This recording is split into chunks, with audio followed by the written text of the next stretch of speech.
چاند دیکھتے تو دعا پڑھتے، لیکن یہ چیز بھی ثابت حدیث کے اندر نہیں ہے۔ اس کے علاوہ اور بہت ساری عبادتیں، بہت سارے اعمال جن کو آج ہمارے یہاں بر صغیر پاک و ہند میں لوگ عبادت سمجھ کر کے انجام دیتے ہیں، بلکہ دین کا اہم ترین کام سمجھتے ہیں۔ نمازیں چھوٹ جائے، روزے میں سستی ہو جائے، دین کے دیگر کاموں میں سستی ہو جائے، لیکن ان کاموں میں ان کے ہاں تاخیر اور سستی نہیں ہوتی ہے۔ میرے بھائیوں اور دوستو، ان تمام چیزوں کا ذکر بھی حدیث کے اندر کہیں نہیں ملتا ہے۔ اس مہینے میں جو بدعتیں کی جاتی ہیں ان کی تعداد بہت زیادہ ہے۔ انہی بدعتوں میں سے جو بدعتیں ہمارے یہاں پاک و ہند میں کی جاتی ہیں، ایک بدعت ہے صلاۃ الرغائب کی۔ صلاۃ الرغائب کیا ہے میرے بھائی؟ رجب کے مہینے کا پہلا ہفتہ، بلکہ جمعرات، جمعہ کی جو رات ہے اس میں خصوصی طور پر 12 رکعت کی تعداد میں ایک نماز پڑھی جاتی ہے۔ آج کل پاک و ہند میں اس نماز کو پڑھنے کے لیے باقاعدہ مائک لگائے جاتے ہیں تاکہ لوگوں کی بھیڑ کو کیا کیا جا سکے، اکٹھا کیا جا سکے، اور اس نماز کی مخصوص حیت بیان کی گئی اور اس نماز کی جھوٹی فضیلتیں بیان کی گئی اور لوگوں کو اس پر اکسایا جاتا ہے تاکہ لوگ آئیں، مخصوص انداز سے یہ نماز کیا کی جائے، پڑھی جائے۔ میرے بھائیو اور دوستو، اس نماز کے تعلق سے علامہ نووی رحمۃ اللہ علیہ لکھتے ہیں: الصلاۃ المعروفہ بصلاۃ الرغائب وہی 12 رکعہ بین المغرب والعشاء لیلۃ اول جمعۃ من رجب بدعۃ منکرہ۔ علامہ نووی رحمۃ اللہ علیہ کیا فرماتے ہیں کہ یہ بدعت ہے اور اسلام میں اس کی کوئی گنجائش نہیں ہے۔ ایک ایسا عمل ہے جس کی نکیر کی جانی چاہیے، جس کی کیا کرنی چاہیے، تردید کی جانی چاہیے۔ اللہ کے رسول صلی اللہ علیہ وسلم سے اگر کوئی عمل عبادت کے طور پر نہیں ثابت ہے اور کوئی شخص اس کو ثواب کا ذریعہ، نجات کا راستہ، جنت کا طریقہ سمجھ کر کے کرتا ہے تو ایسی چیز منکر ہوگی، مار دی جائے گی کرنے والے کے منہ پر، اور اس کو قبول نہیں کیا جائے گا۔ ایک محدث ہیں ابو شامہ مقدسی، وہ فرماتے ہیں کہ یہ نماز 480 ہجری میں وجود میں آئی۔ کتنے دن بعد؟ 480 ہجری میں۔ جو نماز 5 صدی تک دین کا حصہ نہیں تھی، وہ اتنے دن بعد دین کا حصہ کیسے تسلیم کی گئی؟ سوال یہ ہے کہ کیا کسی کے پاس کوئی وحی آئی، کوئی اللہ کی طرف سے فرشتادہ نبی آیا جس پر وحی نازل ہوئی اور دین کا یہ حصہ قرار دے لیا گیا؟ میرے بھائی اور دوستو، یہ نماز بالکل بدعات کے قبیل سے ہے، اور اس نماز کو پڑھنا باعث ثواب نہیں بلکہ باعث عذاب ہے، گناہ کا باعث ہے، اور ایسا کرنے والا بدعت کا ارتکاب کر رہا ہے، اور بدعتی کا اچھا بھلا عمل بھی بدعت کی بنیاد پر اب کیا ہو جائے گا، ضائع اور برباد ہو جائے گا۔ اور دوسری بات میں آپ کو بتانا چاہتا ہوں کہ مذکورہ کیفیت کے ساتھ، جس کیفیت میں یہ لوگ نماز پڑھتے ہیں، اس کیفیت کے ساتھ یہ نماز جائز نہیں ہے، اس لیے بھی کہ اللہ کے رسول صلی اللہ علیہ وسلم نے جمعہ کی رات کو اسپیشل طور سے عبادت سے کیا کیا ہے، منع فرمایا۔ اللہ کے رسول صلی اللہ علیہ وسلم نے ایک حدیث کے اندر ارشاد فرمایا: لا تختصوا لیلۃ الجمعۃ بقیام من بین اللیالی۔ اللہ کے رسول نے فرمایا کہ جمعہ کے رات کو اسپیشل طور سے تہجد کے لیے یا کسی خصوصی نماز کے لیے خاص کرنا درست اور جائز نہیں ہے۔ اللہ کے رسول صلی اللہ علیہ وسلم نے اسی طرح فرمایا کہ اس دن روزہ بھی اسپیشل طور سے جمعہ کے دن روزہ رکھنا بھی جائز اور درست نہیں ہے۔ اگر کوئی شخص روزہ رکھتا ہے ایام 20 کے، 13، 14 اور 15 تاریخ کے، اس میں جمعہ کا دن بھی آ جائے تو کوئی حرج کی بات نہیں، لیکن ایک آدمی یہ سمجھے کہ جمعہ کا دن ہفتے کی کیا ہے، عید ہے، جمعہ کا دن ہفتے کے دنوں کا کیا ہے، سردار ہے، اس ناطے ہم صرف اور صرف جمعہ کے دن روزہ رکھیں گے، اس ناطے کی اس کی کوئی خاص فضیلت ہوگی، تو ایسا کرنا بظاہر عقل یہ کہتی ہے، دماغ یہ انسان کا کہتا ہے یہ کام مناسب ہوگا، لیکن بدعت قرار پائے گا۔ اس لیے بدعت قرار پائے گا کہ اللہ کے رسول صلی اللہ علیہ وسلم سے ایسا کچھ کرنا ایسا ثابت نہیں ہے، بلکہ ثابت اس کے الٹا ہے، اللہ کے رسول صلی اللہ علیہ وسلم نے اس سے کیا کیا ہے، منع کیا ہے۔ میرے بھائیو اور دوستو، اللہ کے رسول صلی اللہ علیہ وسلم حضرت جویریہ بنت حارث رضی اللہ تعالی عنہا کے پاس گئے۔ آپ نے اللہ کے رسول صلی اللہ علیہ وسلم ان کے پاس جمعہ کے دن گئے، وہ روزہ رکھے ہوئی تھیں۔ اللہ کے رسول صلی اللہ علیہ وسلم نے ان سے پوچھا: اصمتی امس، آج تو نے جمعہ کے دن روزہ رکھا ہے، لیکن کیا تم نے جمعرات کو بھی روزہ رکھا تھا؟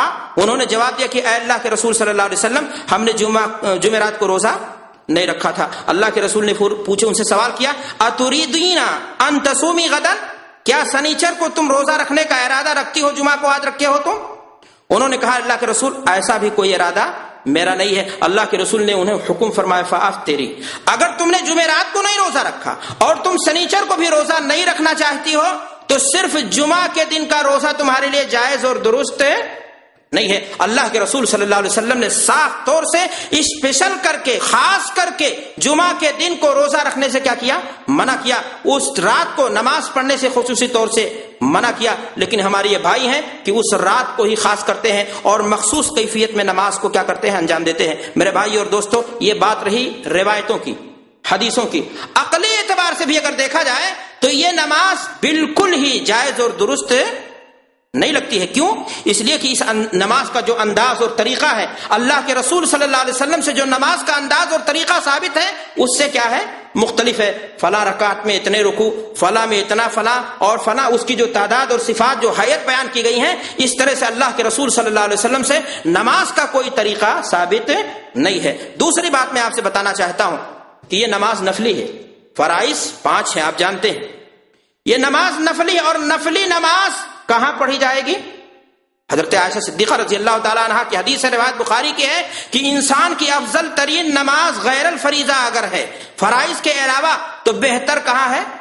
گھر میں ہے، نماز پڑھی جانی چاہیے۔ لیکن ہمارے بھائی لوگ بھیڑ جمع کرنے کے لیے باقاعدہ اس نماز کو کہاں پڑھتے ہیں؟ مسجد میں پڑھتے ہیں، اور باقاعدہ مائک سے کیا کیا جاتا ہے؟ اعلان کیا جاتا ہے۔ تیسری خرابی اس نماز کی ہے کہ یہ نماز نفلی نمازوں میں بعض نمازیں مستثنی ہے، مثلا عیدین ہے، استسقاء ہے، لیکن عام نفلی نماز فضیلت کیا ہے؟ تنہا پڑھنے کی ہے، جماعت سے تنہا پڑھنے کی ہے۔ اور اس نماز کو ہمارے یہ بھائی لوگ کیا کرتے ہیں؟ جماعت کے ساتھ نماز پڑھتے ہیں۔ اس ناطے بھی یہ نماز کیا نام ہے؟ درست اور جائز نہیں ہے۔ اسی طرح میرے بھائی اور ایک بات میں آپ کو بتانا چاہتا ہوں کہ یہ نماز مغرب اور عشاء کے درمیان پڑھی جاتی ہے۔ نماز کب پڑھی جاتی ہے؟ یہ نماز مغرب اور عشاء کے درمیان۔ اور نماز پڑھنے والے لوگ اس دن کیا رکھتے ہیں؟ روزہ۔ اور اپنا روزہ وہ دن کے غروب ہونے کے ساتھ افطار نہیں کرتے ہیں، بلکہ باقاعدہ نماز سے جب فارغ ہوتے ہیں تو اس کے بعد جا کر کے کیا کرتے ہیں؟ افطار کرتے ہیں۔ اور آپ جانتے ہیں اللہ کے رسول صلی اللہ علیہ وسلم نے فرمایا حدیث کے اندر، احب عبادی الی اعجلهم فطرا، کہ اگر کوئی شخص روزہ ہے، چاہے وہ فرض ہو چاہے وہ نفلی ہو، تو محبوب ترین لوگ وہ ہیں کہ سورج غروب ہوتے ہی کیا کر لیں؟ افطار کر لیں۔ اللہ کے رسول صلی اللہ علیہ وسلم نے فرمایا کہ لا يزال الدین ظاہرا ما عجل الناس والفطرہ لان اليہود والنصارى یؤخرون۔ اللہ کے رسول نے، آپ غور سے دیکھیں گے، موقع یہ نہیں مرنا میں تفصیل سے بیان کرتا کہ ہر معاملے میں اللہ کے رسول صلی اللہ علیہ وسلم نے، دین کا کوئی بھی معاملہ ہو، چاہے تحویل قبلہ کا ہو، نماز کا ہو، حج کا ہو، روزے کا ہو، ہر معاملے میں، حتیٰ کہ حیض و نفاس کے معاملے میں اللہ کے رسول صلی اللہ علیہ وسلم نے یہود و نصارہ کی مخالفت کرنے کی تلقین فرمائی ہے۔ آپ نے فرمایا کہ دین کو بلندی حاصل ہوگی، مسلمانوں کو جیت حاصل ہوگی، مسلمانوں کو غلبہ حاصل ہوگا اگر مسلمان کیا کریں گے؟ یہود و نصارہ کی مخالفت کرتے ہوئے روزہ افطار کرنے میں کیا کریں گے؟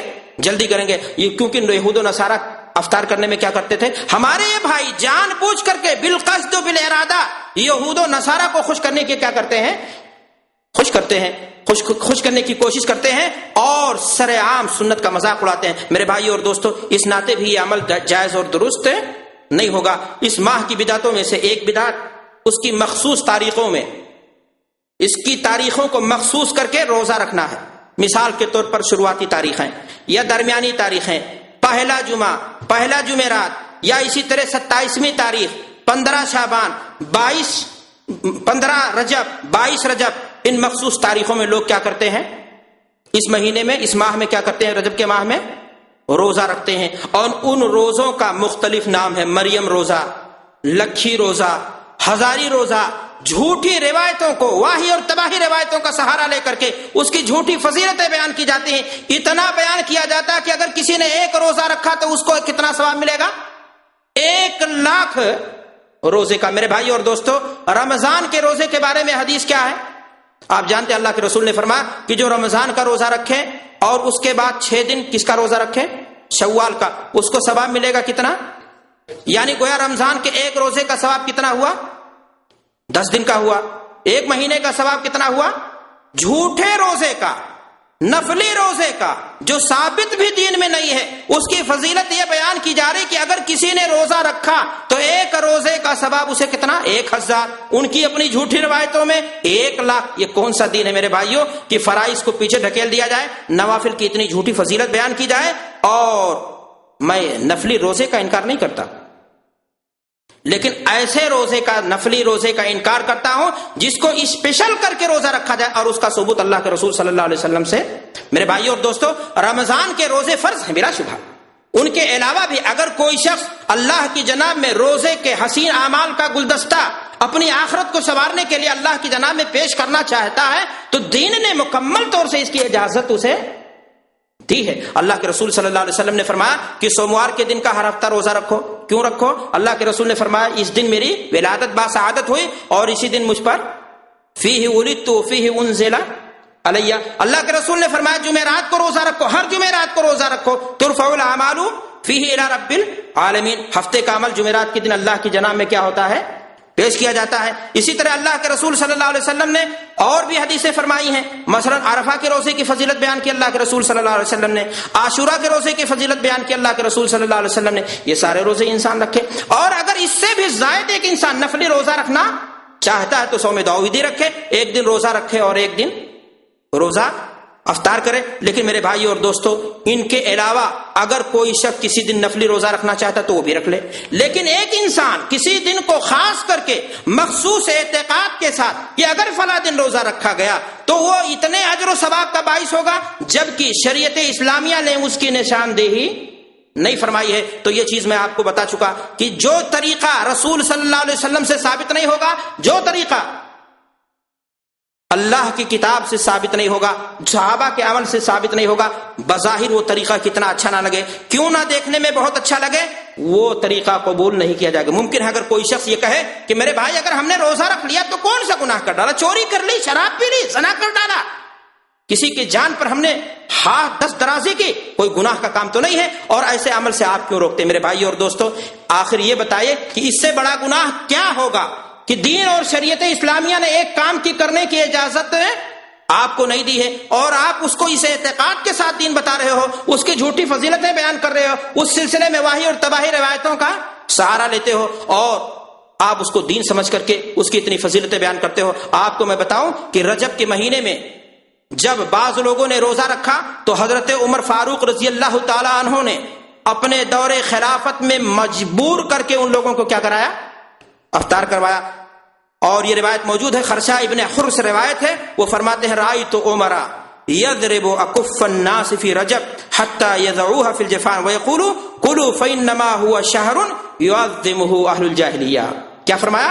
فإنما هو شهر يعظمه اہل الجاہلیہ۔ حضرت عمر رضی اللہ تعالیٰ عنہ نے رجب کے مہینے میں اگر کسی نے اسپیشل طور سے روزہ رکھا تو مجبور کر کے اسے افطار کرایا، کہا لوگوں اسلام نے رجب کے مہینے کی کوئی اسپیشل فضیلت بیان، اس میں روزے کی کوئی خصوصیت نفلی بیان نہیں کی ہے، اس لیے تم لوگ روزہ رکھ کر کے دین کی مخالفت کرتے ہو، جاہلیت کی روش جو زمانے جاہلیت مشرکین عرب کا تھا اس طریقے کو تم رواج دینا چاہتے ہو۔ اللہ کے رسول صلی اللہ علیہ وسلم کے معزز ترین صحابی اور اسلام کے دوسرے خلیفہ راشد نے اس کام کو کیا سمجھا؟ بدعت سمجھا، انہوں نے مجبور کیا۔ لیکن آج میرے بھائیوں اور دوستوں اس کو ہمارے ملکوں میں کیا سمجھا جاتا ہے؟